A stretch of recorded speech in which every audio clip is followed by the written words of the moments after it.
विशेष अनुभव आनन्दको गर्दैछु म।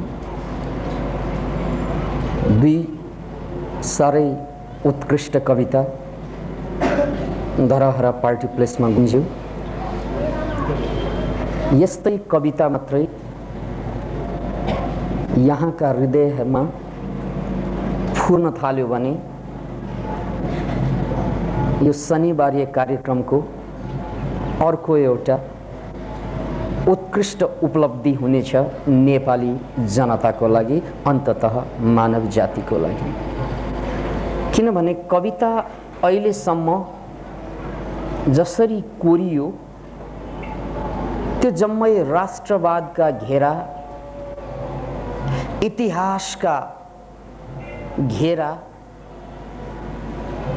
र भविष्यको भय, वर्तमानको पीडा, यसभन्दा माथि देख्दिन मैले कुनै कविता नेपाली साहित्यमा। तर यहाँ दुईवटा जुन कविता वाचन भयो त्यसले यो सांसारिक झै झमेला, राष्ट्रिय समस्या, यो सांस्कृतिक उहापोह, यो सभ्यताको अभिमान स्वाभिमान सबैलाई तोडेर फोडेर आफू भित्रको त्यो आफूको विशुद्ध गुणगान भएको छ। त्यो भनेको नयाँ युगको सुरुवात हो। किनभने प्रथम र अन्तिम मुक्ति भनेको स्वयंबाट स्वयंसम्म हुन्छ। बाहिरका कुरा त सित्तैमा पाइने कुरा हो। याद राख्नुहोस् यसलाई। संसार त सित्तैमा पाउने कुरा हो। संसार त धोबीको गधाको घाँस हो। धोबीको गधाको घाँस के भने होला? को धोबी को गधाको घाँस कथा भन्नुपर्छ। धोबी जसले गधा पाल्छ, गधालाई काम दिन्छ भारी बोकाउने, बिहानदेखि बेलुकासम्म, बेलुकादेखि बिहानसम्म। गधाले खूब परिश्रम गर्छ। त्यसको पारिश्रमिक स्वरूप, ज्याला स्वरूप एक भारी घाँस दिन्छ गधालाई धोबीले। पारिश्रमिक स्वरूप, परिश्रमको पारिश्रमिक स्वरूप गधाले पाउने हो घाँस। तर त्यो घाँस चौरमा त्यत्तिकै फाल फल्छ। जसको लागि परिश्रमको आवश्यकता थिएन, ऊ दिनभरि बिहानदेखि बिहानसम्म, बेलुकासम्म, बेलुकादेखि बिहानसम्म जोड्छन्। त्यही गधा हौँ हामीहरू, पक्का गधा। किनभने यो संसार त धोबीको गधाको घाँस हो, सित्तै पाउने। कुन पन्छीले परिश्रम गर्छ मित्र? कुन गाई गोरुले परिश्रम गर्छ मित्र? कुन बाघले परिश्रम गर्छ मित्र? प्रकृतिले सबै कुरा तपाईलाई सित्तैमा दिएको। तर त्यसैको लागि तपाईले पैसा तिरी तिरी मेहनत गरी गरी यसरी आएको भातलाई यसरी हातले घुमाएर खाएको। अनि भन्छ मेरो हात दुख्यो, दुःख भयो अरे। किन नहुनु? हात घुमाइजो रहेछ। यसरी खान मिल्ने ठाउँमा तपाईले यसरी खाने परम्परामा हुर्कनु भयो। त्यसकारण जिन्दगीमा जे गरे पनि सुख पाइँदैन। कसरी पाउनु? किन भन्नाले सुख त थियो नै, दुःख आफैले बनाएको हो। याद राख्नुहोस्। एउटा बाल ब्रह्मचारी सानो उमेरदेखि जङ्गलमा तपस्या गर्दै थिए। त्यतिकैमा सहरमा आए। जीवनमा पहिलोचोटि गाउँ सहरमा घुम्दै थिए भिक्षाटनको लागि। एकजना केटी देखेछ, हातमा भिक्षा दिनको लागि तत्पर। उनको आँखा परेछ केटीको स्तनमाथि। जिन्दगीमा कहिल्यै केटी नदेखेको। देख्न साथ अचम्म लाग्छ, के हो यो? उसले आँखा सानो सानो पारेर हेर्न खोज्छ, के होला यो? अनि भन्छ, बहिनी यत्रा ठुला ठुला खटिरा छातीमा दुख्दैन भन्छ। यो सुनेर बहिनीलाई लाग्छ यो मोरा साधुले जिस्क्याउँदैछ मलाई। यो लकीरका फकीर हो, यो असली फकीर होइन यो। यसले मलाई साधुको भेषमा डाकु आइरहेछ। यहाँ मेरो यौवनको छेडखानी गर्दैछ यसले। चिच्याएर आमालाई बोलाइन्। आमा अगाडि आउँछ, देख्छ। बाल ब्रह्मचारी आमाको अनुभवले नाप्छ। आमाले बुझिहाल्छ यो ब्रह्मचारीले छेडखानी गरिरहेको होइन, किनभने उसको अनुहारले दिँदैन, किनभने उसको चाल ढालले दिँदैन, त्यसकारण यसले छेडखानी पक्कै गरिरहेको होइन। बस यो ब्रह्मचारीले आफ्नो जिज्ञासाभार व्यक्त गरेको हो, जिज्ञासा, थाहा थिएन उसलाई। अनि आमा चाहिँ देख्न साथ फेरि ब्रह्मचारी अझै तिर्मिराउँछ, ले ए बुढी आमै तपाईको पनि खटेरा, दुई दुईवटा आमाको पनि छोरीको पनि वंशानुगत खटेरा होला यो। अनि आमा चाहिँले सम्झाउँछ, साधु यो खटेरा होइन, साधु बाबु यो खटेरा होइन, यो स्तन हो, स्तन। स्तन भने क्या हो नि? स्तन भनेको बच्चा जन्मना साथ उसलाई दुधको आवश्यकता पर्छ र त्यो दुधलाई तुरन्त आपूर्ति गर्नको लागि भगवानले हामीलाई स्तन दिएको। ए त्यसो पो, अनि तपाईको छोरीको त बच्चा छैन नि? हो, उसको बच्चा छैन, तर जब उसको बिहे हुन्छ, गर्भाधान हुन्छ र त्यसपछि बच्चा भइहाल्छ, त्यसपछि कुनै दिन त उसको बच्चा हुन्छ, कुनै दिन बच्चा हुने, अनि स्तन अहिलेदेखि, दुध अहिलेदेखि, तर बच्चा हुने कहिले कहिले। उसले भिक्षा पात्र बोकेको खसेछ, किन भन्नाले भगवानले त जन्मनु अगाडि नै खानाको व्यवस्था पो गरेर ल्याएको रहेछ, जन्मने कहिले कहिले भोजन पहिल्यै तयार। अनि म मागेर खाने, मैले मागेर खाएँ भने भगवानलाई धोका हुन्छ, किन भन्नाले माग्न त पर्दैन नि, सबै सृष्टिमा सबै फलिरहेको हुन्छ, फल फूल पानी हावा, यो सबै तारतम्य मिलाएर भगवानले बनाएको होइन हामीलाई, परमात्माले बनाएको होइन हामीलाई, या प्रकृतिले बनाएको होइन हामीलाई। त्यसकारण याद राख्नुहोस्, खानको लागि बाँच्नु भनेको गधाले घाँस मेहनतका साथ पाए जस्तै, इज्जतका साथ। कसैले एक डोका पाउँछ, कसैले दुई डोका, कसैले त्यो पनि पाएन भनेर झगडा गर्छ, कोरिया गएर खानु पर्यो रे घाँस, लाइन कस्छन्, घाँसै खानु पनि कहाँ कहाँ पुग्छन्, कहाँ कहाँ पुग्छन्, त्यो पनि भिजा चाहिने हो, घाँस खानलाई भिजा बा।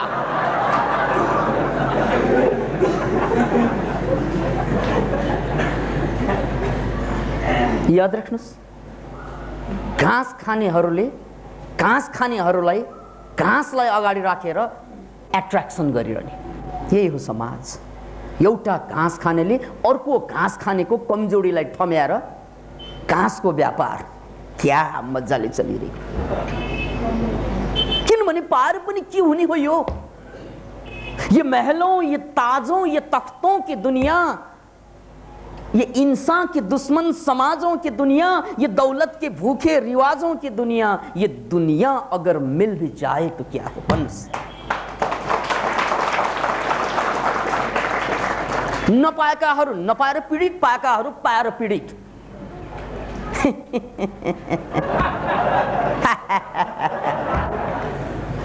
एउटा खान नपाएर छटपट भएको छ, अर्को खानु पाएर छटपट भइरहेको छ। ल हेर्नुहोस् त, छटपटको पनि बडा गजबको कहानी छ मित्र। एउटा पाएर छटपट, एउटा नपाएर छटपट, पाएर छटपट र नपाएर छटपट, दुईजना छटपटाहरूको हटपटले देश चलाउन खोज्छ, समाज धान्न खोज्छ, संसार हाँक्न खोज्छ। यो छटपटाहरूको गेमभित्र हामी मान्छे पिल्सिरहेका छौँ। अनि हामीलाई के लाग्छ, कुन छटपट ठिक, यो ठिक कि यो ठिक? हामीलाई चोइस कस्तो भने,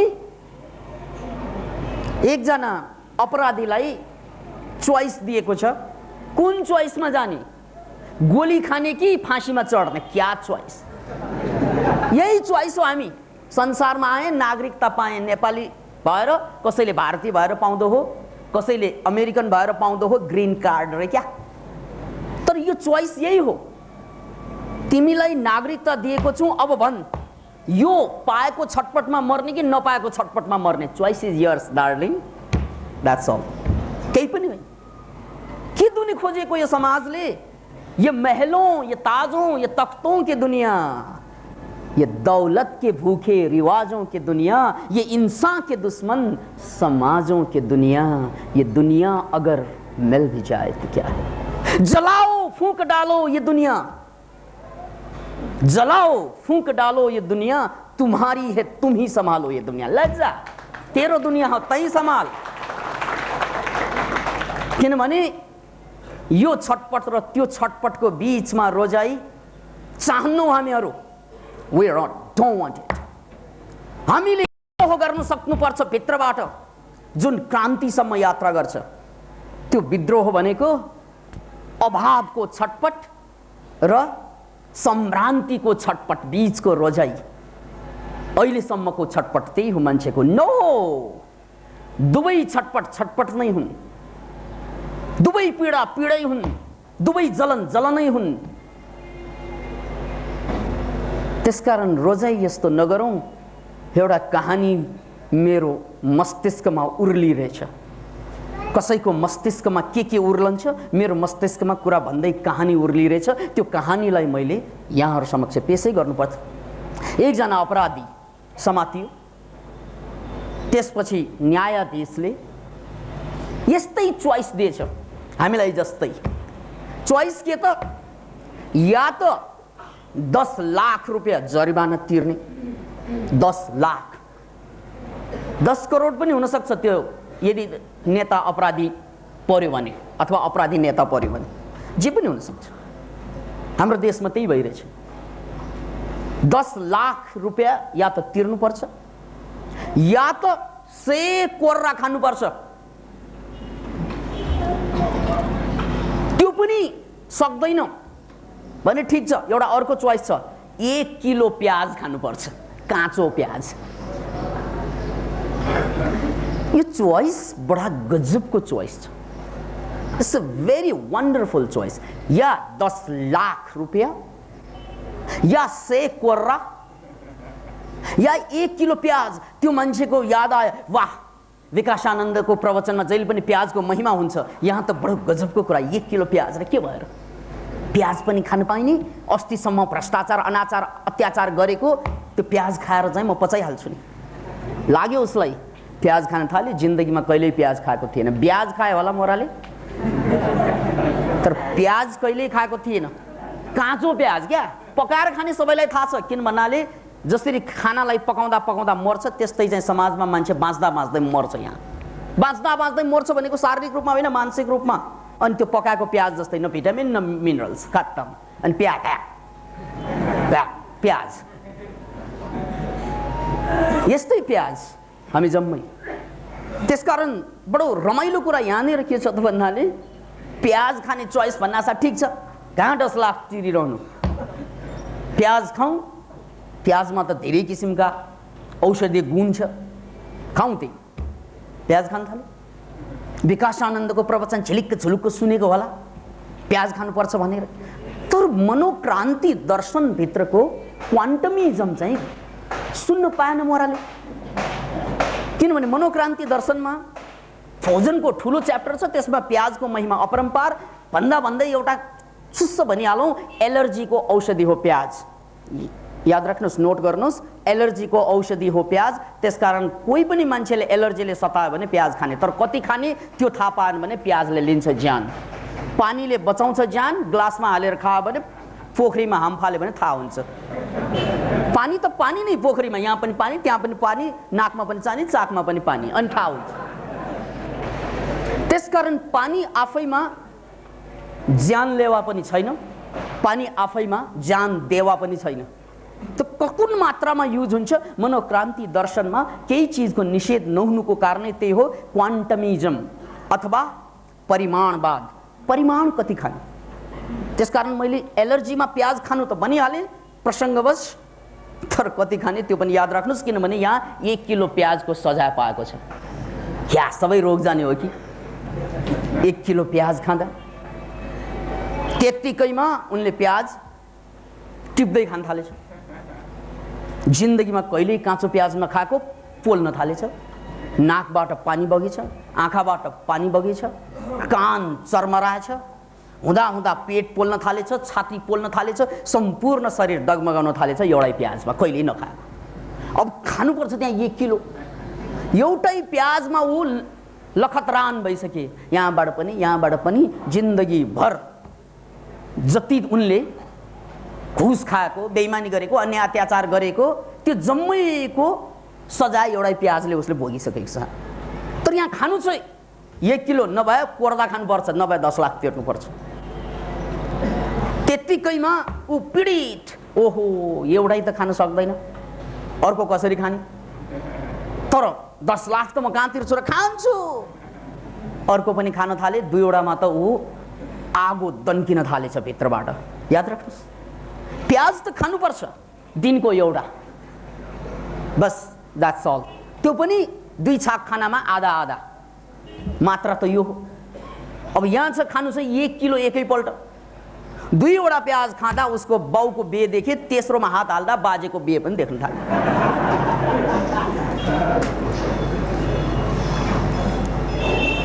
अब उसले प्याज कल्पना गर्न सकेन, तेस्रो प्याजमा ऊ हारी। तर सोचे 10 लाख दिनमा 10 लाख, त्यसकै लागि मैले जीवन बर्बाद गरेको छु, घुस खाई खाई बेइमानी गरी गरी, अब 10 लाख तिर्न नै म तिर्न, बरु चाहिँ कोर्दा खान्छु। कोर्रा किन पैसा तिर्नु, 1 दिनको कुरा न हो त। औषधि लाउँदा 10 लाख त जाँदैन, कोर्राको चाहिँ घाउ भर्नलाई 2-4 हजारमै चल्ला। त्यत्तिकैमा कोर्रा खान पुगे। अब कोर्रा हान्ने मान्छेले पनि जिन्दगीभर कसरत गरेको हुन्छ कि उनीहरूले हान्ने। यहाँ मुस्टन्डीहरूले आएर यहाँ कोर्दा एक कोर्दा लगाएको त त्यहाँ छाला उद्रिन थालेपछि अब पुर्खाको बिहे देख्न थाले। बाउको मात्र होइन, पुर्खाको बिहे। त्यसपछि नै बाबा मैले 10 लाख तिर्छु, कोर्दा पनि खाए, प्याज पनि खाए।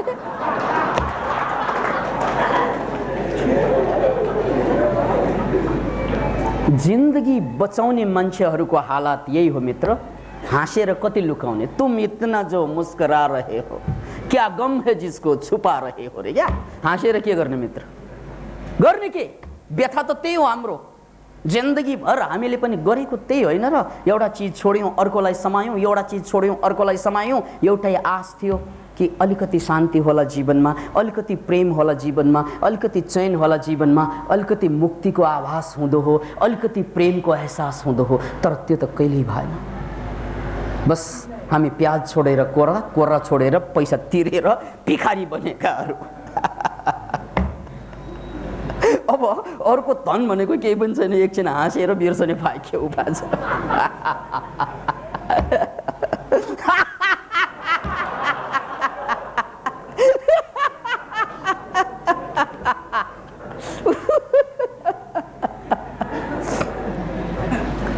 याद राख्नुहोस्, यहाँनिर मैले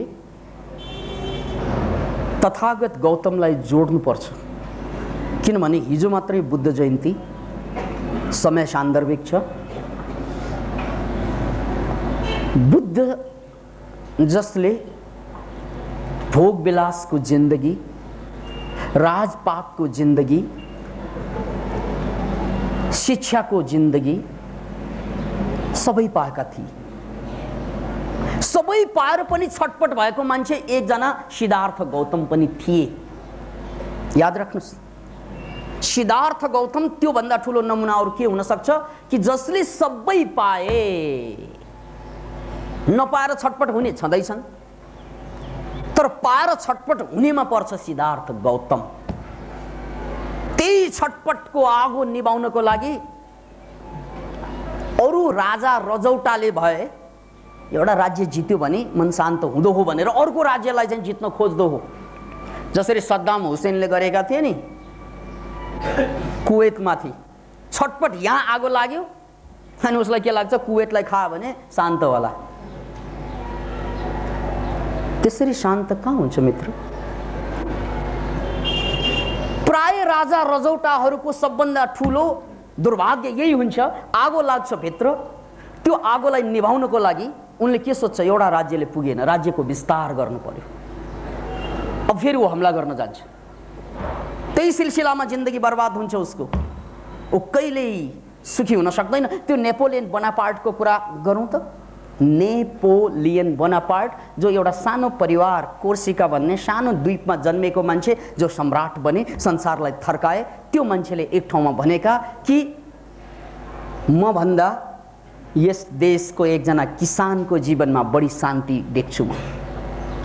एकजना किसानको जीवनमा जुन आनन्दको एहसास देख्छु म सम्राट भइसकेँ, तर मैले जीवनमा 5 दिन पनि आनन्दको देखिनँ, शान्तिको देखिनँ, प्रेमको देखिनँ। म भन्दा एकजना किसान बडो महान छ। म भित्रबाट सम्पन्न पटक्कै छैन। किसान भित्रबाट सम्पन्न छ, बाहिरबाट दरिद्र छ। म बाहिरबाट सम्पन्न छु तर भित्रबाट दरिद्र छु। यही फरक त्यो किसान र ममा। यही एउटै भ्रम होला मान्छेमा। याद राख्नुहोस् यसलाई। यति मात्रै फरक छ त्यो किसान र हामीमा, अथवा त्यो नभएका र भएकाहरूमा। भएकाहरू र नभएकाहरू भनेको केही पनि होइन, शून्य। नभएकाहरूसँग एउटा शून्य छ, भएकाहरूसँग 2-4 हजार शून्य होला, तर शून्य त शून्य होइन। जति गुन्ने गरे पनि शून्य शून्य हो। थाहा छ, म धनी मान्छे। किन भन्नाले मसँग 10 लाखवटा शून्य जम्मा गरेँ मैले। अरे मोरा, 10 लाखवटा शून्यको माने थाहा छ? 10 लाखको शून्य मान्ने शून्य। एउटा शून्य भन्नु र 100 वटा शून्य भन्नु, 1000 वटा भन्नु, लाखवटा भन्नु, एउटै कुरा हो। के कमाउने? कमाउने के? जति कमाए पनि अर्को एउटा शून्य थप्ने हो। अरू के थप्ने हो? भ्रम जागृत हुन्छ। हेर, तपाईको छोरा त धन्य, हिजोसम्म गरिब केही पनि थिएन, एउटा शून्य थियो, आज त 2-2 वटा शून्य बनिसक्यो। 4-4 वटा काठमाडौँमा घर बनाए। याद राख्नुहोस्, घर भनेको पनि शून्य हो। किन भन्नाले बेच्ने त शून्य होइन। विचार गर्नुहोस् त, कोठा बहालमा दिन्छौ नि, त्यो कोठा भनेको शून्यलाई बहालमा दिएको क्या। पर्खाललाई, यो वाललाई बहालमा दिने होइन नि। जति ठुलो शून्य हुन्छ त्यति बढी पैसा आउने होइन। वालको लागि पैसा तिरिँदैन, शून्यताको लागि। आखिर व्यापार शून्यको होइन हो? शून्यबाट शून्यको लागि व्यापार गर्छौँ हामीहरू। र यस्तो शून्य जति बढ्दै जानु, जिन्दगी कहिले धन्य हुँदैन। त्यसैले नेपोलियन बोनापार्टबाट सिक्नुस् कि जिन्दगीमा मैले साम्राज्य बनाएँ, संसार मेरो हातमा आयो, तर मैले 5 दिन सुखीको दिन, शान्तिको दिन, प्रेमको दिन देखिन मैले। यही छ हालत हाम्रो पनि। धन्य छ त्यो बुद्ध, त्यो सिद्धार्थ गौतम, जसले यो शून्यताको भेद बुझे। शून्यमा शून्य थप्नु, एउटा राज्यबाट अर्को राज्यमा आउनु, सत्ता सम्पत्ति हस्तगत गर्दै जानु। किनभने म दुखी छु, त्यसकारण अझ पेल अरूलाई, अरूको पनि तान, शक्ति पनि तान, सत्ता पनि तान, धन पनि तान, सबै तान। मलाई लाग्छ अरूको शक्ति ममा थपेपछि म सुखी हुन्छु, मलाई लाग्छ अरूको सम्पत्ति ममा थपेपछि म सुखी हुन्छु, मलाई लाग्छ अरूको इज्जत ममा थपेपछि मलाई सुखी हुन्छ। यो भ्रममा हाम्रो देश चुर्लुम्म डुबेको छ। टुप्पीदेखि पैतालाका, औँलाका, टुप्पाका छालासम्म पुराका पुरा डुबेछ। सबै मान्छे, सबै तबकाका, अबकाका मान्छेहरू डुबिरहेछ। अरूको तानेपछि म धन्य हुन्छु। क्या पागलपन! अरूको तानेर महान हुने होइन मित्र। अरूको तानेर महान हुँदो हो त संसारमा धेरै मान्छे महान हुँदो हो। त्यसकारण अरूको तानेर होइन, आफूलाई जानेर महान होइन्छ। त्यो कुरा सिद्धार्थ गौतमले बुझे र त उनले छोडिदिए राजमहललाई, त्यागिदिए राजमहललाई, खोजे आफूभित्र, आफूलाई चिन्न खोजे, जान्न खोजे, बुझ्न खोजे। यही प्रोसेसमा, यही प्रक्रियामा उनले 6 वर्ष ध्यान साधना गरे। याद राख्नु, 6 वर्ष, 29 वर्षको उमेरमा गृहत्याग, 35 वर्षको बुद्ध पूर्णिमामा बुद्धत्वको प्राप्ति। कहानी यही बताउँछ। र त्यसपछि पहिलो सन्देश संसारलाई, सिद्धार्थ गौतम बुद्ध भइसकेपछिको पहिलो सन्देश, मृगदाव वन सारनाथ बनारसमा सुरु गरे। 5 वटा ब्राह्मणहरूलाई पञ्चभद्र वर्गीय ब्राह्मणलाई। यो पहिलो उपदेश थियो बुद्धको, बुद्धत्व उपलब्ध भइसकेपछि। र यो पहिलो उपदेशमा उनले चतुर्वार्य सत्य, 4वटा नोबल ट्रुथ अगाडि सारे कुरा। त्यो 4वटा आर्य सत्य भनेको एउटै सत्यको 4वटा पाटो मात्रै हो। याद राख्नुहोस्, राजमहल भोगेका र भोगेर त्यागेका मान्छे थियो। राजमहल भोगेका, भोगेर त्यागेको, त्यसपछि ज्ञान ध्यानमा डुबेको, डुबेर पनि निक्लेको, पार तरेको मान्छे थियो। अनि उनले सन्देशमा सत्यको रूपमा प्रकट गरेको कुरा संसारलाई चकाचौँध पार्ने। आज पनि किनभने उनले सत्यको नाउँमा एउटै कुरालाई अगाडि सारे, त्यो हो दुःख सत्य। दुःख सत्य, अरू कुनै पनि सत्य छैन संसारमा। सत्य दुःखै मात्रै हो। भए पनि दुःख, नभए पनि दुःख। हिजो पनि दुःख, आज पनि दुःख। सत्ता भित्रकाहरू पनि दुःख, सत्ता बाहिरकाहरू पनि दुःख। जागिर भित्रका पनि दुःख, जागिर बाहिरका पनि दुःख। पाएका पनि दुखी, नपाएका पनि दुखी। दुःखै दुःख जताततै।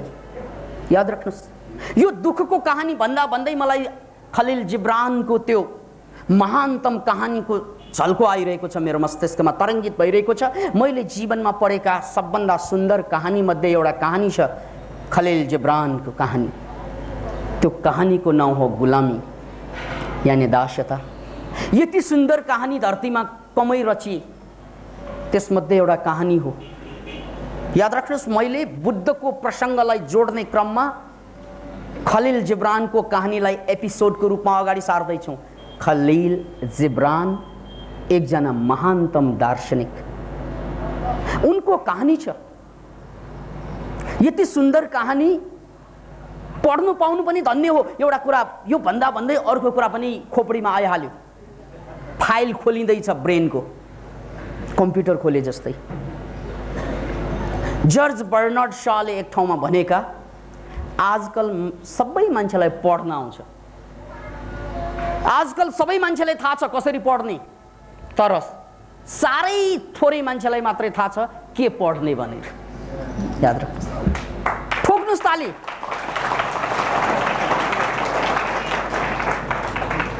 किनभने योभन्दा ठुलो हामीलाई गाली अरू के हुन सक्ला।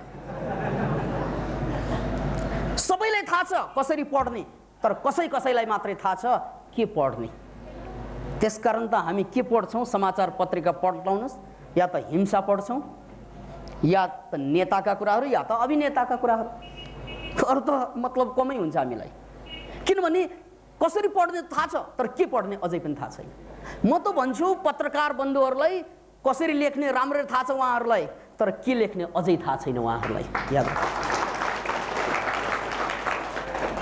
साहित्यकारहरूको पनि हालत त्यही छ, कसरी लेख्ने राम्ररी थाहा छ, खालि गाली गलोज गरेर। बडो गजब छैन र नेपालको चाहिँ राम्रा साहित्यकारहरू। यसरी सोच्नुहोस् त, खालि नेगेटिभ कुरा, बाल की खाल खिच्ना भन्छ नि, बालको पनि खाल खिच्ने काम गर्छ। यो भएन, त्यो भएन, त्यो भएन, अब के भयो त? के हुन्छ त्यो पनि त बताउनु पर्यो। यो भएन त्यो भएन भनेर भड्काएर मात्र के गर्ने जनतालाई? के हुन्छ त्यो बताऊ। यदि बताउन सक्दैन भने कलमलाई भाँच्दिउँ। के काम त्यो कलम जसले कि के गर्नुपर्छ भन्न सक्दैन? के गर्नु, यो भएन त्यो भएन, किन भन्नु? मान्छेले खाएपछि हग्छ नि, हगिएको भएन भन्ने क्या? दिशा सुँगेर गनायो भन्ने? अरे भाइ, यो कलमको गल्ती हो। यो खालि दिशाको बारेमा व्याख्या गर्दै अचेल मान्छे गनाइरहेका छन्, हगे पनि गनाउँछ, जहाँ पनि गनाउँछ। ल खालि दिशा मात्रै सुँगेर हगेको मात्रै सुँगेर गनाई गनाई गनाई भन्न त भन्न पाइँदैन। किन राम्रा कुराहरू पनि त्यहाँ प्रशस्त होलान्। यसको मतलब मैले दुर्गन्धको चर्चा नगर्नु भनेको होइन, चर्चा गर्नुहोस्, तर त्यहाँ सुगन्धको पनि त चर्चा गर्नु पर्यो, राम्रो पक्षको पनि त चर्चा गर्नु पर्यो। खैर, बर्नार्ड शको कुरा। अब हामी पछिल्तिर फर्कँदैछौँ, अगाडि धेरै बढियो, अब पछि आउँ, बर्नार्ड शको कुरामा आउँ। आजकल मान्छेहरूलाई, थोरै मान्छेलाई थाहा छ कसरी के पढ्ने भन्ने कुरा, कसरी पढ्ने भन्ने कुरा सबैलाई थाहा छ। त्यसकारण खलिल जिब्रान बडो मार्मिक भाषामा यहाँ भन्नुहुन्छ, त्यसलाई चाहिँ आँखा बन्द गरेर एकचोटि चित्रण गरौँ। गुलामी, दासता। उहाँ भन्नुहुन्छ, मैले 5000 वर्षको मानव जातिको इतिहासमा बेबिलोनदेखि लिएर सिन्धु घाटीसम्म मान्छेको पश्चापको खोजी गरेँ। नील सभ्यतादेखि लिएर जेरिको सभ्यतासम्म मान्छेहरूको पश्चापलाई पछ्याएँ, तर सबै ठाउँमा मान्छेहरूको खुट्टाका बेडी बाहेक, बेडी भनेको जन्जिर बाहेक मैले केही पनि भेट्टाइन, गुलामीको जन्जिर बाहेक। 5000 वर्षको इतिहासमा खुट्टाका जन्जिर कसरी कसरी बाँचिरहेको सभ्यता मात्रै देखेँ। त्यसकारण म आजित भएँ, कायल भएँ, म थाकेँ, किनभने मैले स्वतन्त्रता जानिनँ, बुझिनँ। मैले महलदेखि झोपडीमा झाँकेँ, तर मैले महलदेखि झोपडीसम्म दासता तन्किरहेको देखेँ। झोपडीमा ठुलो ठुलो जन्जिर देखिन्छ, महलसम्म पुग्दा पुग्दा मसिनो मसिनो हुँदै माइक्रोस्कोपले हेर्नुपर्ने हुन्छ, तर जन्जिर जरुर छ त्यहाँ पनि। याद राख्नुहोस्, महलका मान्छेहरू जति बन्दीमा छन्, दरबारका मान्छेहरू जति पीडित हुन्छन्, त्यति बाहिरका मान्छे कसरी हुने? किन भन्नाले दरबारका मान्छे त त्यहाँ बाहिर आएर चिया खान पनि सक्दैन, हामी त त्यो सक्छौँ नि। अब स्वतन्त्र को भन्नुहोस् त? हामी रत्न पार्कमा घुम्न सक्छौँ, तर राजनेताहरू, ठुला ठुला भनाउँदा मान्छेहरू त्यो पनि गर्न सक्दैन उनीहरू। हामीभन्दा धेरै धेरै बन्दी छन् उनीहरू। तपाईँ माथि गएर त्यही भन्न चाहनुहुन्छ? छे, त्यस जिन्दगीको कुनै अर्थ छैन मित्र, त्यो दासताको। त्यसकारण याद राख्नुहोस्, सबभन्दा ठुलो धन भनेको आन्तरिक मुक्ति हो, स्वतन्त्रता हो। र त्यो आन्तरिक स्वतन्त्रता त्यो न दरबारमा पाइन्छ न तरवारमा पाइन्छ, त्यो कहीँ पनि पाइँदैन। दरबार र तरवारको बीचमा, यानी सत्तादेखि चाहिँ शक्तिको बीचमा, सम्पत्तिदेखि शिक्षाको बीचमा पाइने कुरा होइन स्वतन्त्रता। त्यही कुरा दर्शाउन खोजेँ मैले। शिक्षितदेखि अशिक्षितको जीवन क्रममा देखेँ, मैले कतै पनि स्वतन्त्रताको आभास पाइनँ। सत्ता सम्पत्ति जे पाए पनि मान्छे दासता लिएर बोकेर बाँचिरहेको छ। त्यो दासता अरूले लादेको कम, आफूले लादेको बढी। त्यत्तिकैमा म कायल भएर, आजित भएर, थाकेर घाँटीमा पुगेँ। यस्तो घाँटी जहाँ जिउँदो मान्छे कम, मुर्दाहरू बढी चलखेल गर्छन्। अनि म रात पूर्णिमा, सायद त्यो बुद्ध पूर्णिमै हुँदो हो, त्यहाँ एउटा मैले छाया देखेँ, एउटा आत्मा छाया, स्त्री आत्माको छाया। अनि त्यो छायासँग मैले सोधेँ, ओहो, तपाईँ जस्तो प्राणी त मैले अहिलेसम्म इतिहासदेखि वर्तमानसम्म खोजेँ पाइनँ। तपाईँ अजीब हुँदो रहेछ। जीव हो त थाहा छैन, अजीब त पक्कै लागिरहेछ मलाई। जीव हो कि होइन थाहा छैन, तर अजीब हुँदो रहेछ। को हुनुहुन्छ तपाईँ? अनि त्यो छायाबाट गम्भीर आवाज आउँछ, म हुँ स्वतन्त्रता। पुरा सिङ्गो इतिहासमा खोजेको स्वतन्त्रता कहीँ नपाएको, यहाँ आएर श्मशान घाटमा स्वतन्त्रताको बहस गर्ने एउटा छाया पाएँ मैले। स्वतन्त्रता रे? अनि तपाईँका सन्तान छैनन्? छन् नि, छन्। किन नहुन्? 3 सन्तान छन् मेरा। 3 सन्तान? बताउनुहोस् त। हो, मेरो पहिलो सन्तान, त्यसलाई फाँसी दियो। याद राख्नुहोस्, स्वतन्त्रताको पहिलो सन्तानलाई फाँसी दिएर मार्यो। याद छ तपाईँलाई सोक्रेटिसलाई विष दिएको? याद छ तपाईँलाई जिजसलाई सुली चढाएको? याद छ तपाईँलाई मन्सुरलाई मारेको? त्यो स्वतन्त्रताको, यो आन्तरिक स्वतन्त्रताको बहस गर्ने मान्छे धरतीमा सधैँ नै मारिँदै जाने क्रम त हजारौं वर्ष पुरानो होइन र हाम्रो? त्यसकारण ऊ भन्छन्, हो, म स्वतन्त्रता र मेरो पहिलो सन्तान, त्यसलाई फाँसी दिइयो। समाजले उसलाई बाँच्न दिएन। र यो कुरा पनि याद राख्नुहोस्, जिजसलाई फाँसी दिन अगाडि त्यहाँ भोटिङ भएको थियो। भोटिङ भनेको चुनाव गराएको थियो। त्यहाँ चोर एकजना पनि थियो र जिजस पनि थियो। एउटा पर्वमा, उनीहरूको पर्वमा, ज्युजहरूको पर्वमा एउटा अपराधीलाई छोड्नु पर्ने भन्ने नियम छ। त्यसकारण जिजसलाई छोड्ने अथवा यो डाकुलाई छोड्ने, एउटा छोड्न पाइन्थ्यो। अनि बहुमत जनताले डाकुलाई छोड्दै जिजसलाई मार्दै भनेर अपिल गरेको। अब त्यही जनताहरू अहिले क्रिस्चियन भएर बसिरहेका छन्। याद राख्नुहोस्, सुली चढाउने काम यिनीहरूले नै गरेको हो जिजसलाई। यो कुरा याद राख्नुहोस्। भएको बेलामा मारिदिए, अब नभएको बेलामा क्रिस्चियन बनेर अब फेरि अर्को चाहिँ क्राइस्ट पैदा नहोस् भन्ने नारा लगाउँदैछन्। किनभने क्रिस्चियन पो पैदा हुन्छ, अब क्राइस्ट पैदा हुँदैन। याद राख्नुहोस्, यो धरतीको लागि क्रिस्चियनिटी एउटा रोग हो, तर क्राइस्ट एउटा औषधि हो। त्यसकारण हामीलाई क्रिस्चियनिटी चाहिँदैन। जिजस क्राइस्ट आओस्, फेरि धरतीमा आवश्यकता छ क्राइस्टको। त्यस्तै हामीलाई यो धरतीमा बुद्धिज्म चाहिँदैन, आओस् बुद्ध फेरि जन्मिउन् यो धरतीमा। हामीलाई हिन्दू धर्म चाहिँदैन, आओस् फेरि कृष्ण। याद राख्नुहोस्, बुद्ध धर्म बुद्ध नजन्मियोस् भन्ने जाल हो, षड्यन्त्र हो। हिन्दू धर्म कृष्ण नजन्मिउन् भन्ने षड्यन्त्र हो, र इसाई धर्म जिजस नजन्मिउन् भन्ने षड्यन्त्र हो। त्यसकारण 5000 वर्षको षड्यन्त्रमा कोही पनि जन्मिँदैनन् स्वतन्त्र मान्छे। हामी हिन्दू जन्मिन्छौँ, हामी बौद्ध जन्मिन्छौँ, क्रिस्चियन जन्मिन्छौँ, तर क्राइस्ट जन्मिँदैनौँ मित्र, बुद्ध जन्मिँदैनौँ मित्र, कृष्ण जन्मिँदैनौँ मित्र।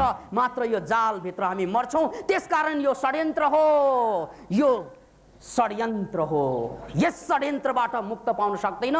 यो धर्मको, यो राष्ट्रको, यो जाति वर्ग वर्णको षड्यन्त्रबाट चाहिँ उठ्ने होइन भने स्वतन्त्र मान्छे कहिले पनि जन्मिँदैन धरतीमा। त्यसकारण यो युग युग पुरानो बन्धनलाई तोड्नै पर्छ, फोड्नै पर्छ। कसले तोड्ने?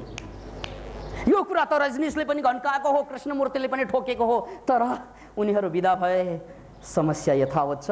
त्यसकारण मनोक्रान्ति दर्शनले त्यो गल्ती गर्दैन मित्र। याद राख्नुहोस्, रजनीशले पनि ठोकेरै भनेको हो यो कुरालाई कि यो बौद्ध हिन्दू जैन भनेको केही पनि होइन, यो धर्मको नाउँ होइन, यो रोगको नाउँ हो रे क्या।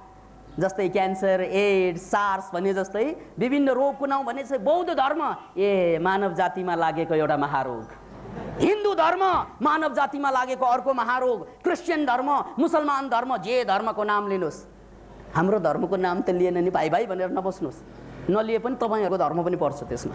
जे धर्ममा जानु, सम्प्रदाय। याद राख्नुहोस्, यो जम्मै षड्यन्त्र हो, यो मानव जातिलाई खत्तम पार्ने। त्यो कुरालाई चाहिँ रजनीशले आफ्नो भाषामा रोग भने, तर रजनीश विदा भए, यो कुरा विदा भएनन्। कसरी हुन्छन्? किन भन्नाले उहाँले एउटा महानतम कुरालाई छुट्याउनु भयो। हाम्रो एकजना अघि चाहिँ दाल मित्रले कविता पढ्नुभयो नि, म रजनीशमा चुर्लममा डुबेको मान्छे, मलाई थाहा छैन डुबेको मान्छे यहाँ किन आउनुभयो, किन त्यहाँ डुबिसकेको। सायद त्यही कुरा उहाँले बुझ्नु भएको होला कि रजनीशले राम्रै व्याख्या गर्नुभएको हो त्यो कुरालाई, तर त्यो कुराको परिवर्तनको लागि राम्रै केही पनि गर्नु भएन। That's the point. बदल्ने कसरी? सवाल व्याख्या होइन, सवाल समस्याको व्याख्या होइन, सवाल बदल्ने हो। किनभने व्याख्या मात्रै गर्ने हो भने फेरि व्याख्यामा अर्को एउटा हिन्दू हुनु हुँदैन, बौद्ध हुनु हुँदैन, जैन हुनु हुँदैन, मनोक्रान्तिवादी बन्ने। अनि मनोक्रान्तिवादी बन्नु पनि बन्धन हो। याद राख्नुहोस्, अर्को बन्धन। यो बन्धनमा नफस्नुहोस् तपाईँ, यो पनि बन्धन हो। यो कुरालाई याद राख्नुहोस्। तपाईँले सबैलाई छोडेर अब म मनोक्रान्तिवादी बने, त्यो पनि बन्धनै हो मित्र। त्यो तबसम्म बन्धन हुन्छ। त्यसकारण मैले मनोक्रान्तिलाई चाहिँ एउटा एरोको रूपमा भन्ने गरेको छु। यो एउटा एरो हो, यसले बाटो देखाउँछ। यो एरो नै यही हो लक्ष्य भनेर नबस्नुहोस्, लक्ष्य देखाइरहेछ यसले। र लक्ष्य के हो? क्रान्ति। याद राख्नुहोस्, भित्रको अनि बाहिरको। यो एरो मात्रै हो। यदि तपाईँले ठिकै रहेछ, हाम्रो देशमा पनि एकजना चाहिँ आखिर दार्शनिक जन्मिहाल्यो, कतिले लेखे त्यो कुरा पनि, त्यसकारण राम्रै भयो। राम्रो केही पनि भएको छैन। अर्को एउटा घाँरो, पहिलाकै घाँरो बाँकी छ त्यहाँ। हिन्दू बौद्ध जैन एउटा घाँरो थियो, अब मनोक्रान्ति घाँरो आयो, नयाँ घाँरो। त्यसकारण यो घाँडोलाई चिन्नुहोस्। यो घाँडोबाट पनि बच्नुपर्छ। यो घाँडोबाट बच्ने तरिका के त भन्नाले यसलाई एउटा एरोको रूपमा लिने। यसले देखाएको कुरा के त भन्नाले सङ्घर्ष। यसले बताएको कुरा के त भन्नाले मुक्ति। यसले बताएको कुरा के त भन्नाले नहलाना है तो नदियां में आओ, किनारे पे खाक रखा है। प्यार करना है तो बाहों में आओ, इशारों पे खाक रखा है। त्यसकारण त हामी भन्दैछौँ मित्र, अब त्यतिकै नबस्नुहोस्, ध्यान गरेर ज्ञान पाएर र गुफामा बसेर जङ्गलमा पसेर आश्रममा डुबेर, नो, यही फरक छ। त्यसकारण तपाईले समाजलाई बदल्नु छ भने समाजमा आउनु पर्यो। समाजमा बसेर मात्रै समाज बदलिन्छ, गुफा पहाड कण्डरामा बसेर समाज बदलिँदैन। त्यसकारण 9 वटा पावर पोइन्टको कुरा गरेँ हामीले। 9 वटा पावर पोइन्टमा खुस्नुपर्छ तपाईँ। त्यसमध्ये एउटा राजनीति हो, शिक्षा हो, त्यसमध्ये साइन्स एन्ड टेक्नोलोजी हो, त्यसमध्ये सो बिजनेस हो, धेरै कुरा छन् 9 वटा। त्यसमा पुस्नुपर्छ र आफ्नो गक्षले त्यहाँ विस्फोट गर्नुपर्छ। त्यसैले याद राख्नुहोस्, हामीले त भन्दैछौँ यो क्रिस्चियनिटी, यो बुद्धिज्म, यो हिन्दुइज्म चाहिने त्यो होइन, चाहिने बुद्ध हो, चाहिने कृष्ण हो। हामी भित्रको कृष्णलाई जन्माउँ, हामी भित्रको बुद्धलाई ल्याउँ, हामी भित्रको जिजसलाई उठाउँ। त्यसको लागि सबभन्दा ठुलो कुरा राजनीतिमा परिवर्तन हुनुपर्छ, व्यापारीहरूमा परिवर्तन हुनुपर्छ, टप मोस्ट व्यापारीमा, टप मोस्ट कलाकारहरू परिवर्तन हुनुपर्छ, सबै क्षेत्रका टप मोस्ट मान्छेहरू। अब सबै क्षेत्रका टप मोस्ट मान्छे जहाँ जहाँ छन् उनीहरू परिवर्तन भएनन् भने हामीहरू त्यो टप मोस्ट लेभलमा पुग्ने जमर्को गर्नुपर्छ। त्यसकारण मैले मुक्तिको कुरा पछि गरेँ, पहिलो त माइन्ड टेक्नोलोजीको कुरा अगाडि ल्याएँ। मैले त सबभन्दा पहिला तपाईँहरूलाई पावर पोइन्टमा जाने कुरा गरेँ। मैले त सबकन्सियस माइन्डको कुरा गर्दैछु। रजनीशको कुरा गरौँ या बुद्धको कुरा गरौँ, सिधा सुपर कन्सियसको व्याख्या गर्नुहुन्छ उहाँहरूले गरे, ठिक छ, त्यो कुरा आफ्नो ठाउँमा। तर विकासानन्दले सुपर कन्सियसको कुरा चाहिँ कम, सबकन्सियसको कुरा बढी गरे। किन भन्नाले सबकन्सियसले तपाईँलाई इम्पावर गर्छ, तपाईँलाई पावरफुल बनाउँछ। तपाईँ पावरफुल भएर त्यो ठाउँमा पुग्नुपर्छ। तपाईँ त्यहाँ नपुगेसम्म परिवर्तन असम्भव हुन्छ। आखिर स्कुलमा गएर पढ्ने त त्यही होइन। जति यहाँ शिक्षाको विरोध गर्नुहोस् तपाईँले, जति लाख भन्नुहोस् यो शिक्षा काम छैन, यसले बर्बाद गर्यो, गुलामी तयार गर्यो, ठिकै छ, बच्चा जन्माइहालेपछि स्कुलमा पठाइहाल्नुपर्छ। यार के गर्ने? जति सुन्नुहोस् तपाईँले स्कुलमा पठाउनुपर्छ भन्ने तपाईँको बाध्यता होला। यहाँनिर मलाई एउटा चाहिँ जोक याद आयो। एकजना मान्छे यस्ता थिए कि मसँग उनी भन्थे, म त बिहे गर्दिनँ यार, म त बिहे गर्दैन, किनभने बिहे गर्नु भनेको बर्बादी, शादी बर्बादी। मैले बुझेँ, त्यसकारण म कहिले बिहे गर्दैन। ऊ चाहिँ ठोकेर भन्दै थिए। र एक दिन मैले उनलाई चाहिँ एउटा सानो बच्चो बोकेर हिँडेको देखेँ। अनि मैले भने, यार तिमी चाहिँ बिहे गर्दैन भन्दै थियो, बिहे नगर्ने रे, अनि यो बच्चा कहाँबाट आयो त? अनि उनले के भने, बिहे नगर्ने त भनेको हो। अनि मैले मेरो एकजना चाहिँ साथी मैले यस्तो भेटाएँ, ऊ पनि विवाहको विरोधी, दुईको कुरा मिल्यो। म पनि बिहे नगर्ने, ऊ पनि नगर्ने, हामी सँगसँगै हिँड्न थाले, सेयरिङ केयरिङ जम्मै गर्दा त्यो त पछि त बिहे भइरहेको। ल यही हालत छ विद्रोहीहरूको यो संसारमा कि नेताहरूको यही हालत हुन्छ। सत्ता प्राप्त नभएसम्म क्रान्तिकारी, अनि सत्तामा गएपछि क्रान्तिलाई दमन गर्ने उनीहरू नै तत्त्व हुन्छन्, हान गोली। किन भन्नाले तल चाहिँ भन्नु सजिलो छ, त्यो कुरा बडा सजिलो, तर ताकत छ भने सिंहासनमा बसेर भन्नु न त्यो कुरा, त्यो न हो दिगो क्रान्ति। याद राख्नुहोस्, अब्राहम लिङ्कनले सिंहासनमा बसिसकेपछि त्यही क्रान्ति गरेको थियो। दास प्रथाबाट दुनियाँलाई मुक्ति, लज्जा, त्यो पो क्रान्ति। किन भन्नाले त्यो तल तल दास प्रथा हुँदैन, चाहिँदैन, दास प्रथाले मान्छेलाई खत्तम गर्यो, त्यो त जसले पनि भन्छ, जसले पनि भन्छ। याद राख्नुहोस्, गोलीको महिमा बन्दुकमा फिट नभइसकम्न आउँदैन मित्र। त्यो गोली चट्ट लिएर हानु, मैले हानु गुर्कान, बन्दुक नभेटाएका गोलीको कुनै अर्थ हुँदैन मित्र। त्यसकारण खोज्नुहोस् बन्दुक आफ्नो, गोली त तपाईँ हुनुहुन्छ नै। तपाईँको जन्मै गोली फुटुक्क निस्कनु भयो नि गोली जस्तै। गोली त हौ नै हामीहरू, त्यो त सन्देशै थियो त्यो। अब यहाँ बन्दुक नभेटाएर पो गाह्रो भयो यहाँ। त्यसकारण म भन्छु तपाईँहरूले बन्दुक खोज्नुपर्छ। त्यो बन्दुक भनेको 9 वटा पावर पोइन्ट, तपाईँ जसको लागि जन्मनु भएको हो त्यो तपाईँको पावर पोइन्टमा नपुग्ने हो भने चाहिँ हामीलाई बर्बाद पारिदिन्छ। अहिलेसम्मको मानव जातिको इतिहास त्यही हो। त्यसकारण यो अहिलेसम्म चलेका कृष्णमूर्ति, रजनीश या चाहिँ साई बाबाका अभियान र मनोक्रान्तिमा फरक त्यही हो। उहाँहरूले मुक्तिको व्याख्या गर्नुहुन्छ, तर वर्तमान र विद्यमानमा भइरहेको वातावरण चेन्जको लागि खासै योगदान गर्नुहुन्न। मनोक्रान्ति दर्शनको उद्देश्य के त भन्नाले मुक्ति त छँदैछ, त्यो त सुरुबाट नै गर्नुपर्छ र अनि त्यसपछि काम के त भन्नाले वातावरणको परिवर्तन। पहिला व्यक्तित्वको परिवर्तन, व्यक्तिको परिवर्तन, त्यसपछि वातावरणको परिवर्तन। किनभने वातावरण परिवर्तन भएन भने हामी जति चिच्याए पनि, दास प्रथा हुँदैन भने पनि दास प्रथा कायम रहन्छ। तर जब हामी सत्तामा पुग्न सक्छौँ, जब हामी चाहिँ शिक्षाको पिकमा पुग्न सक्छौँ, जब हामी कलाकारिताको पिकमा पुग्न सक्छौँ, त्यहाँबाट त्यसलाई विस्फोट गर्न सक्छौँ। किनभने हामीसँग ताकत हुन्छ, हाम्रो पछाडि लाखौँ हुन्छ, अनि हामीले सुरु गरेका कुरालाई अरूले पछ्याउनेछन्। महाजन येन गता सपन्था, याद राख्नुहोस्, महाजन येन गता सपन्था, जहाँबाट महाजन महापुरुष हिँड्छन् त्यही बाटो हो। त्यसकारण महापुरुषको पछि होइन, तपाईँ महापुरुष बन्न सिक्नु। सन्देश यसरी लिनुहोस्, यसलाई याद राख्नुहोस्। महाजन येन गता सपन्था, यसको मतलब महापुरुषको पछि पछि लाग। कम अर्थ लिनुहोस्, बढी अर्थ त यही लिनुहोस्, म पनि महापुरुष बन्नुपर्छ, अन्यथा मैले बाटो कहिले पनि पाउँदैन जीवनमा। अब हिन्दू बनेपछि कहाँ कृष्ण बन्ने, सक्यो कुरा। बौद्ध बनेपछि कहाँ बुद्ध बन्ने, सक्यो कुरा। जैन बनेपछि कहाँ महावीर बन्ने, सक्यो कुरा। रजनीशी बनेपछि कहाँ रजनीश बन्ने, सक्यो कुरा। साई भक्त बनेपछि साई बाबा कहिले बन्ने, सक्यो कुरा। बन्ने कहिले?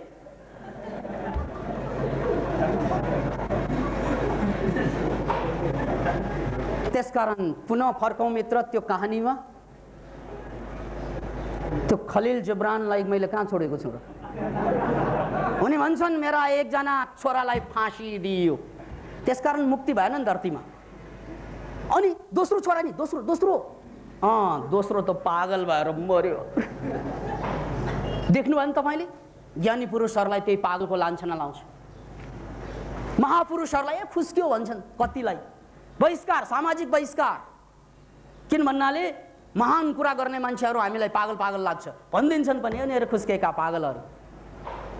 त्यसकारण एउटा साँच्चैको महान आत्मा फाँसीमा चढाइन्छ र अर्को पागलको घोषणाबाट विभूषित हुन्छ।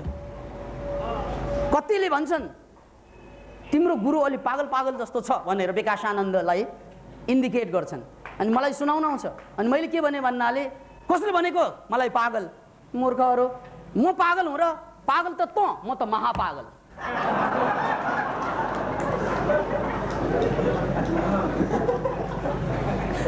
किनभने पागल भयो भने फुलमाला लाउन पाउँदैन, महापागल भयो भने यसरी फुलमाला। त्यो पनि किन भन्नाले चिन्नु पर्यो नि को महापागल भनेर। त्यसकारण दुईजना मित्रले दया गर्नुभयो ताकि साथीहरूलाई, यो पागलहरूलाई कन्फ्युज नहोस् कि यहाँ महापागल को हो भनेर। हो, यहाँ फुल पनि आइसक्यो, टोकन। याद राख्नुहोस्, भन्नेले कहिले छोड्छ र? कुकुरले नफुके कि बिरालोले फुक्छ? मलाई कुकुरले फुक्यो भनेर दुःख लाग्दैन, दुःख त तब लाग्छ बा कस्तो कुकुर, लाटो कुकुर, देखेर पनि नफुक्ने। त्यसकारण कबीरले आफ्नो ठाउँमा, आफ्नो हिसाबले, आफ्नो जमानामा भन्नुभयो, कुत्ता फुके हजार हात्ती जाए बजार रे। क्या केही फरक होला? हात्ती त लुस लुस, कुत्ता फुके हजार हात्ती जाए बजार। त्यसकारण यो जमानामा, यो संसारमा मान्छेहरूलाई परापूर्व कालदेखि यही एउटा नियम छ कि अलिकति उठ्यो त्यसलाई फाँसी दियो, अलिकति उठ्यो त्यसलाई पागल करार दियो। त्यही कुरा खलिल जिब्रानले आफ्नो कथामा भन्दै थिए।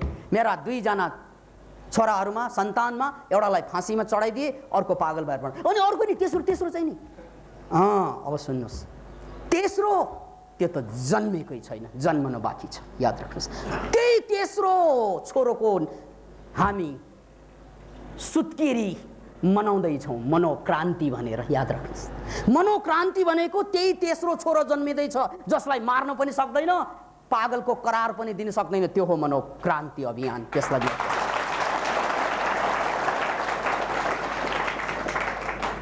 त्यसकारण यसपालि अब प्रधानमन्त्री बन्ने त त्यही मनोक्रान्तिकै कुरा गर्ने नै मान्छे बन्छ। अब अरू ऐरे गैरे नत्थु खैरेको जमाना गयो।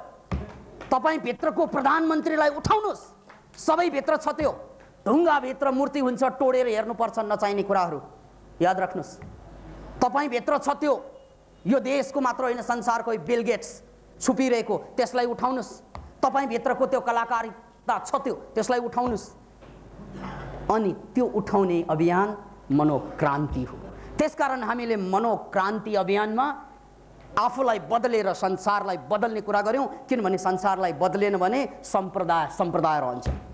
याद राख्नुहोस्, जस्तै ठुला ठुला धर्महरू जस्तै चाहिँ जस्तासुकै विरोधी र विद्रोही भए पनि किताबमा पढ्दा रमाइन्छ, अनि बाहिर गएर हेर्दाखेरि त्यही ताल हुन्छ, त्यहाँ पनि त्यही, सबै कुरा त्यही हुन्छ।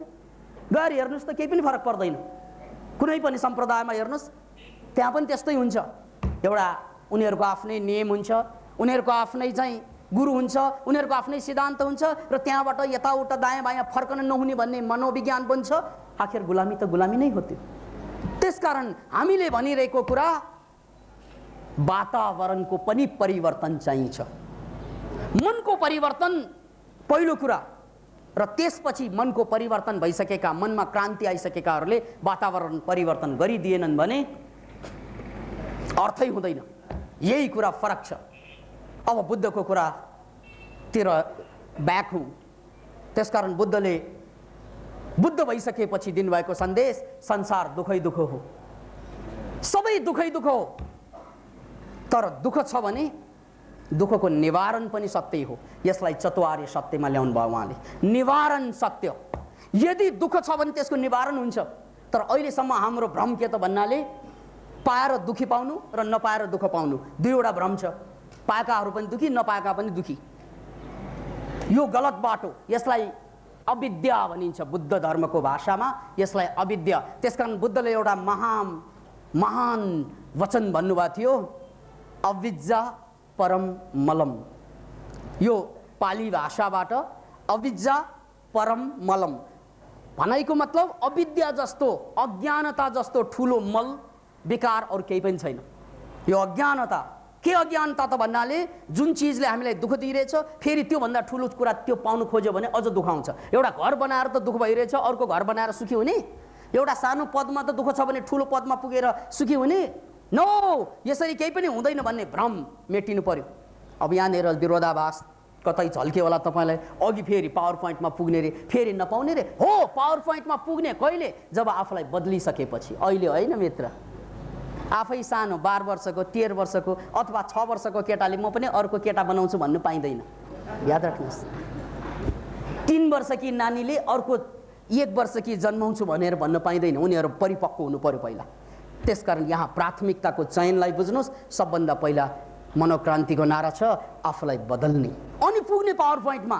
अहिले त हामी बदल्ने कता कता, पहिल्यै पावर पोइन्ट। बदल्नुभन्दा पहिला पुगेको पावर पोइन्टले दुःख दिइरहेको यही हो। पावर पोइन्टमा पुग्यो, अब के गर्ने थाहा छैन। हाम्रो गिरिजा प्रसादजी त पुग्नु भयो नि, तर के थाहा त्यहाँ बसेपछि के गर्ने? माधवजी त पुग्नु भयो नि, तर के थाहा त्यहाँ बसेपछि के गर्ने? अब बाबुरामजी त्यहाँ जाँदै हुनुहुन्छ, मलाई थाहा छैन उहाँले थाहा बोकेर जानुभएको हो कि होइन। यदि थाहा नपाइकन अब के गर्ने भनेर थाहा नपाइकन मान्छेको मनलाई, मान्छेको तनलाई, मान्छेको बन्धनलाई, आन्तरिक बन्धनलाई मुक्ति दिने पाठ बाबुरामजीले पढेर त्यहाँ जानु भएन भने फेरि अर्को झन्झट। त्यसकारण बाबुरामजीलाई खुसुक्क भनिदिनुहोस्, मनोक्रान्ति पहिला चिन्नुहोस् है। अहिले समय अझै बाँकी छ, अन्यथा सडकमा फेरि फालिएला कुनै दिन, या माथिबाट या तलबाट। किन भन्नाले जुन कुराले जनताको मुक्ति, आत्यन्तिक मुक्ति दिँदैन, जनता ठाकिन्छ, फेडअप, त्यसपछि सडकमा ओर्लिन्छ। जनता नओर्ले पनि षड्यन्त्रको तानाबाना बुनिरहेकै हुन्छ चारैतिर। यसकारण यो भित्रको क्रान्तिको पनि आवश्यकता छ भन्ने बुझेका मान्छे त्यहाँ पुग्नु पर्यो, या त्यहाँ पुग्नेहरूले बुझ्नु पर्यो भन्ने कुरा हाम्रो कुरा हो। त्यसैले बुद्धको कुरा यहाँ बडो मार्मिक छ। दुःख छ भने दुःखको कारण छ, त्यो कारणलाई चाहिँ फेला पार्नुहोस्। अब कारण के? त्यो कारण हो तपाईको मन एव मनुष्यानाम कारणम बन्ध मोक्षयो भन्ने कृष्णको जुन वचन छ, बडो मार्मिक छ। दुःख छ भने दुःखको कारण छ, त्यो कारण हो मन। र जबसम्म यो मनलाई बुझिँदैन, काबुमा आइँदैन, ल्याइँदैन, तबसम्म दुःखबाट मुक्त हुनेवाला छैन। अनि त्यसको मार्ग छ, मार्ग सत्य। दुःख छ, दुःखको कारण छ, निवारण छ, निवारणको मार्ग छ। यही हो चारवटा चतुर्य सत्य। यही हो बुद्धले पत्ता लगाउनु भएको। त्यसकारण पहिलो सत्य स्वीकार गर्नु पर्यो। मैले यहाँबाट गएर मेरो जाँचमा पास भए पनि म दुखी नै हुन्छु, मैले भोलि बिहे गर्ने भए पनि दुखी नै हुन्छु, सन्तान जन्मे पनि दुखी नै हुन्छु, सत्तामा गए पनि दुखी नै हुन्छु, मैले जे गरे पनि दुखी नै हुन्छु, अहिले गएर सिनेमा पसे पनि त्यहाँबाट फर्केपछि फेरि दुःख नै हुन्छ। त्यो कुरा बुझ्नु पर्यो। च्वाक वाक जे भेटे पनि दुःख नै हुन्छ अन्ततः, त्यो बुझ्नु पर्यो। पहिलो बुद्धको यो वचनलाई बुझौँ, जे गर्दा नि दुःखले छोड्दैन, किनभने दुःखै सत्य हो। अनि दुःख सत्य हो भने त्यसको कारण पनि थम्याउनुहोस्। त्यो कारण हो मन। जबसम्म यो आफ्नो मनलाई बुझिँदैन, आफ्नो मनको बन्धनलाई चिनिँदैन, तबसम्म दुःखबाट मुक्ति असम्भव। अनि त्यो मनलाई बुझिसकेपछि, चिनिसकेपछि त्यसलाई निवारण गर्ने मार्ग छ। उहाँले त्यसलाई आर्य अष्टाङ्गिक मार्ग भन्नुभयो। 8वटा चरण भएको मार्ग। यता योग शास्त्रमा आर्य अष्टाङ्गिक मार्ग त छैन, योग शास्त्रमा अष्टाङ्ग योग भनेर छ। यम नियम आसन प्राणायाम प्रत्याहार ध्यान धारणा समाधि।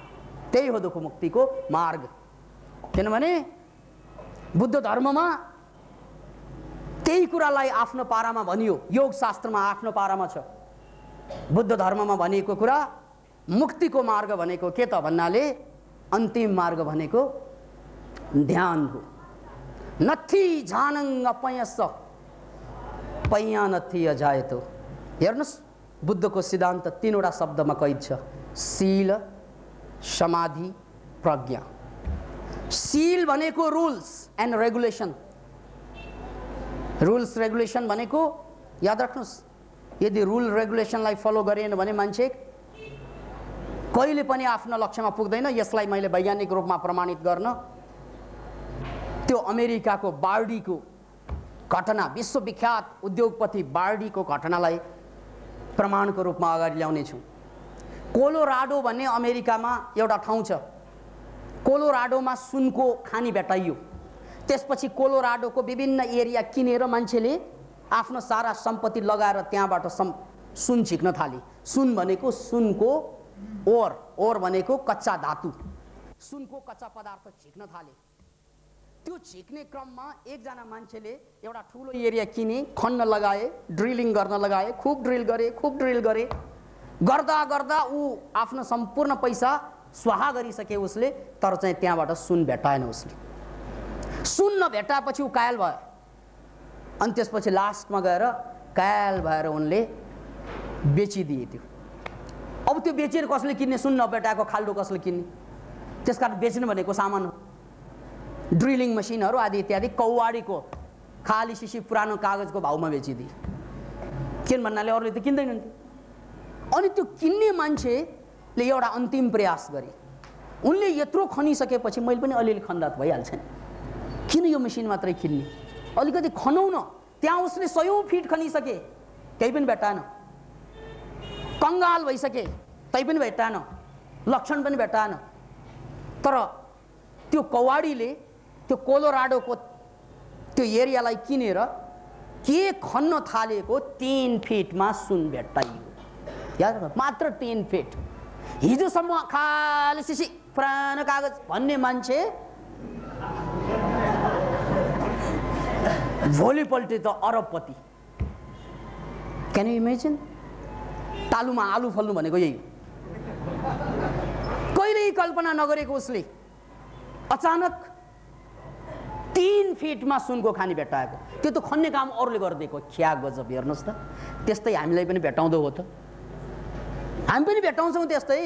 अरूले 10 वर्ष लभ गरेर छोडेका ट्वाक तुरन्तै बिहे गर्छौँ हामीहरू।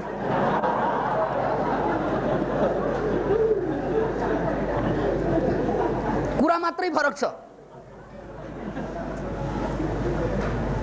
तर सुनको कुरा त्यही होइन। सुनको कुरा बडो गजबको कुरा छ। भेटाए 3 फिटमा, ऊ अरबपति भयो। त्यसकारण सिक्नुहोस् जीवनबाट। बुद्धले भन्नुभएको छ नि, शील भनेको यही हो। शील भनेको यस्तो एउटा नियम हो जसलाई म मरेसिन मात्रै तोड्छु। त्यो प्यास जस्तै हो। मैले समाएँ, अब छोड्ने कुरा आउँदैन, अब म सन्धि गर्दैन, त्यसलाई सील भनिन्छ। नियम र सीलमा यही फरक छ। नियम भनेको बनाइदिन्छ, एउटाले बनाउँछ, अरूले तोड्छ, तर सील भनेको त्यो समातेपछि तोडिँदैन, किनभने त्यो जिन्दगीको बाटो। त्यसैले बुद्धले के भन्नुभयो? सीललाई समाउनु। यस्तो सील कि उसले चाहिँ पाल्न, नियम त पाल्न गरे नि, मैले खनेको कुरा मैले जिन्दगी रहन्जेल खन्छु भनेर गएको भए त भेटाउँथ्यो। खन्दा खन्दा कायल भयो, भेटाएन। एकजना मान्छेले एक ठाउँमा 1 फिट जमिन खने, पानी आएन। अर्को जमिन खने, अर्को ठाउँमा 1 फिट, पानी आएन। 50 ठाउँमा खने, पानी आएन। तर 50 ठाउँमा खन्नुको सट्टा एकै ठाउँमा जहाँ खने पनि पानी आउँछ। याद राख्नुहोस्, 50 ठाउँमा अलग अलग खन्दा पानी आउँदैन, तर एकै ठाउँमा खन्ने भने पानी आउँछ, जहाँ खने पनि पानी आउँछ। त्यस्तै सील भनेको यही हो मित्र।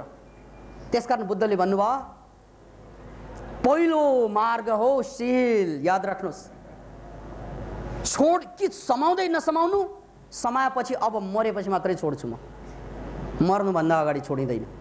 याद राख्नुहोस्, मर्नुभन्दा अगाडि चाहिँ छोड्नु छ भने नसमाउनु। यहाँनिर मलाई अर्को एउटा कथा याद भयो, जुन अहिलेसम्म यो सभामा मैले भनेको थिइनँ।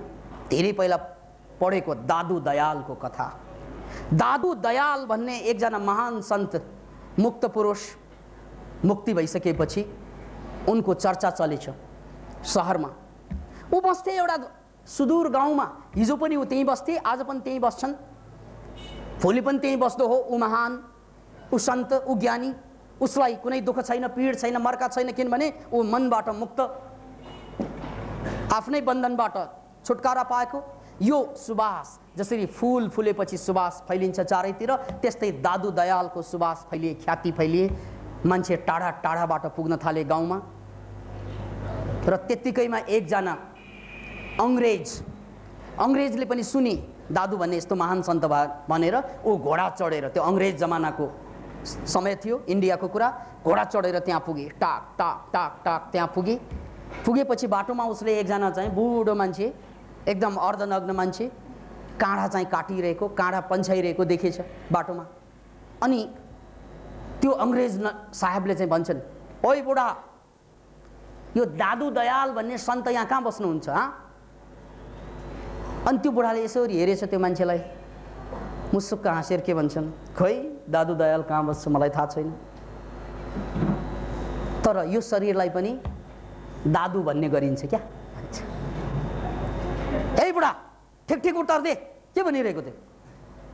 दादु दयाल यो गाउँमा चर्चा छ चारैतिर सहरमा, कहाँ बस्छ तँलाई थाहा होला? थाहा छैन हजुर, किनभने यो शरीरलाई पनि दादु भन्छ, मैले अरू दादु त चिन्दिनँ भन्छ। क्या मरा दादु भन्छ आफूलाई, घाँस काट्ने मरा घाँसे, कोर्दाले ड्याममा हिर्काएको टाउको फुटेछ। त्यतिकैमा अब अङ्ग्रेज रिसा त्यहाँबाट गएछ, गाउँमा पुगेछ। गाउँभित्र गएर त्यहाँ 2-4जना मान्छेलाई सोधेछ, दादु भन्ने मान्छे यहाँ कहाँ भनेर सोद्धाखेरि सबैले जवाफ दिन्छ। ल बाटोमा भेटाउनु भएन, एकजना बुढा त्यो काँडा काटिरहन्छ जहिले पनि, है त्यही दादु। जसको खोजमा थियो उसैलाई कुल्चिएर अगाडि बढेको त्यो अङ्ग्रेज कति प्रायश्चित भयो होला ऊ भित्र, जसको कारण ऊ त्यहाँ गाउँमा पुग्यो, त्यसैलाई पिटेर त्यसैलाई गाली गरेर अगाडि पुगेको ऊ साह्रै पीडित भएर फेरि घोडा चढेर चाहिँ पुगेछ त्यही ठाउँमा। अनि चाहिँ झ्वाम्म घोडाबाट हाम फालेर दादुको खुट्टा समाएर क्वाँ रोएछ र भन्छन् ठुलो गल्ती भयो, महान गल्ती भयो, तपाईलाई नै खोज्न आएको, हजुरलाई नै खोज्न आएको, तर मैले नचिनेर पिटेछु।